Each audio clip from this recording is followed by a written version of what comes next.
Performa apik Timnas Indonesia usia 22 yang berhasil meraih 2 kemenangan beruntun di fase grup B melawan Thailand dan Singapura diapresiasi oleh sejumlah pihak. Tak terkecuali keluarga pemain, di antaranya keluarga Asnawi Mangkualam di Makassar, Sulawesi Selatan.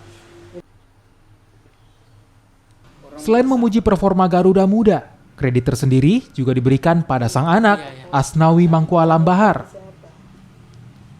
Meski menempati posisi bek sayap kanan, namun Asnawi sukses mencetak gol bagi timnas usia 22 atas Singapura.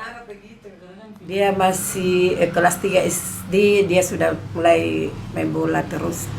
Sampai-sampai bapaknya mendirikan SSB karena dia tertarik supaya banyak teman-temannya menjadi. Setiap ada pertandingan pasti ditelepon, pasti saya ditelepon sama dia. Di PSM saja dia menelpon. Setiap dia naik di bis pasti lihat saya sudah naik di bis, saya sudah mau berangkat. Sang ibunda Fatmawati berharap anak kedua dari 3 bersaudara ini dapat memberikan kemampuan terbaiknya untuk tim.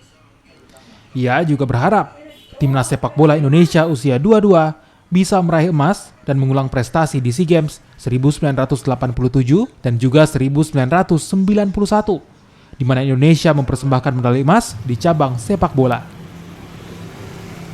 Arif Tirtana, Kompas TV, Makassar, Sulawesi Selatan.